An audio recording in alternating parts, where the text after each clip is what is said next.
काठमाडौँ भ्यालीबाट धेरै टाढा होइन, तर पुगिसकेपछि लाग्छ मानौ अर्कै संसारमा आइपुगेको छु। क्रिस्टल क्लियर पानी, पहाडको काखमा लुकेका प्राकृतिक स्विमिङ पुलहरू। आजको यात्रामा तपाईहरुलाई लिएर जाँदैछु म सिस्नेरी नेचुरल स्विमिङ पुल। हामी नयाँ ठाउँ जुनसुकै ठाउँ जाँदाखेरि पनि बाटो चाहिँ कस्तो होला भनेर सोध्छौँ। त्यही भएर मैले चाहिँ तपाईहरुलाई चाहिँ आज चाहिँ बाटोदेखि गन्तव्यसम्मको अनुभव देखाउने छु।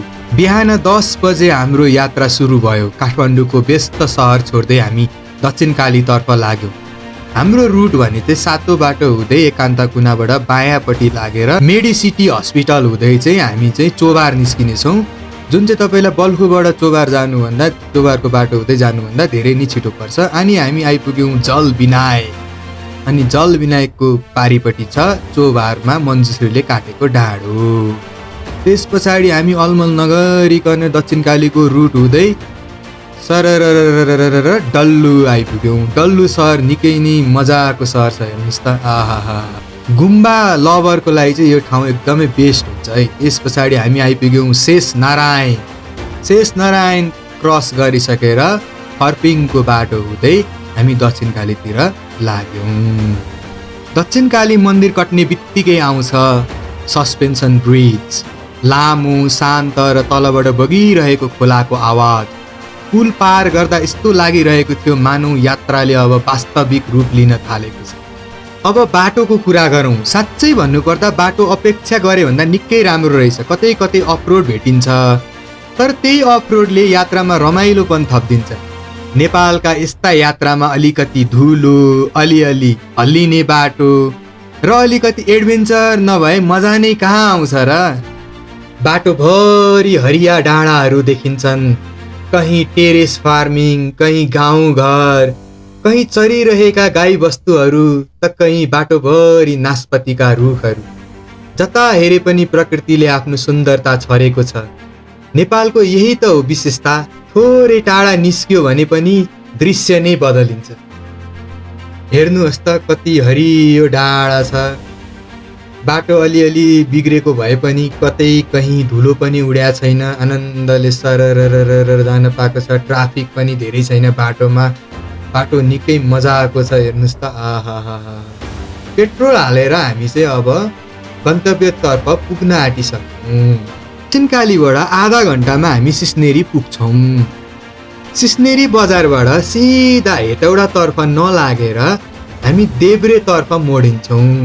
त्यहाँबाट बायाँपट्टि लाग्यौँ भने चाहिँ हामी सिस्नेरी नेचुरल स्विमिङ पुलतिर लाग्छौँ। हाइवे छोडेको 4 किलोमिटर पछाडि हामी नेचुरल स्विमिङ पुलमा पुग्छौँ, जुन बाटो चाहिँ अफ रोड छ। सिस्नेरी बजारमा हामीले चाहिँ आल्चा देख्यौँ। अनि आल्चा चाहिँ यसो अलिअलि टिपेर खायौँ। त्यस पछाडि हामी काहीँ नलमलिकन हाम्रो अघि जुन देब्रेपट्टि जानुपर्छ भनेको थिएँ त्यही बाटो सररर हुँदै हामी नेचुरल स्विमिङतिर अघि बढ्यौँ। सिस्नेरी गाउँको अवलोकन गर्दै गर्दै हामी गन्तव्यतिर लागिरहेका थियौँ। कुलेखानीको खोलाको किनारै किनार जाने बाटो रहेछ। एकातिर चट्टान, अर्कोतिर खोला, बिचमा हामी।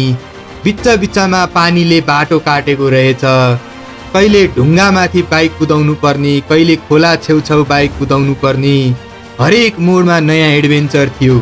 यात्रामा यति रमाइलो भइरहेको थियो कि गन्तव्य पुग्न कुनै हतारै थिए। खोलाहरूको सुसेली, चराहरूको मधुर स्वर र हावासँगै रुखका पातहरूले बजाएको प्राकृतिक सङ्गीतले यो ठाउँलाई अझ जीवन्त बनाइरहेको। अन्ततः हामी आइपुग्यौँ सिस्नेरी नेचुरल स्विमिङ पुल। यहाँको प्रवेश शुल्क मात्र 50 रुपियाँ प्रति व्यक्ति।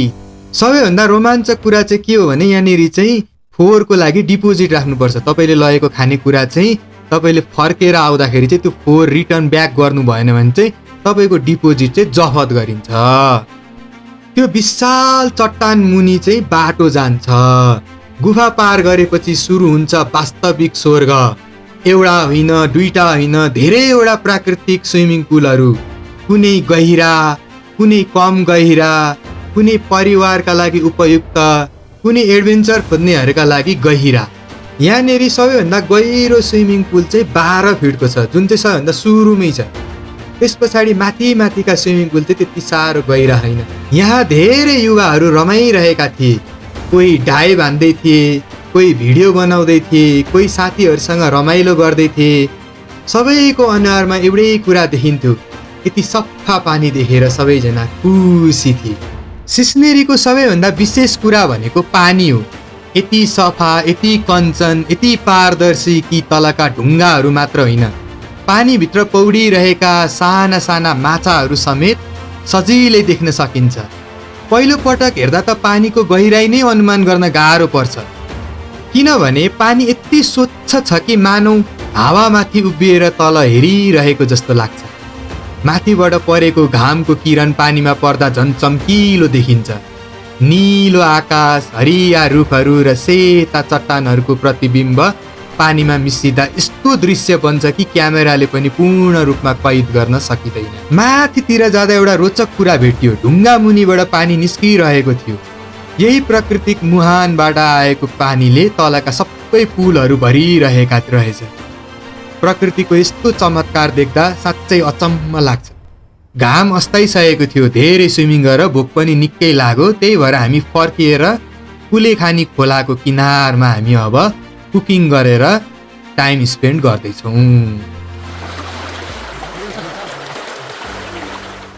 आज हामीसँग थियो माछाको अन्डा, चिकन र ताजा माछा।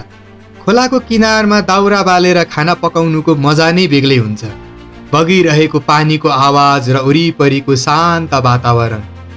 सबैभन्दा विशेष परिकार भनेको चाहिँ केराको पातमा बेरेर पकाइएको माछा थियो। सबैभन्दा हाइजेनिक खाना चाहिँ यो है, तेल पनि नजाइने पकाउनलाई। हुरहुरी आगो बाल्दै पुग्छ। यति मिठो बास्ना आएको छ कि यो म बयान गरी साध्य छैन। यति मजाले पाएको छ कि कुरै नगरौँ।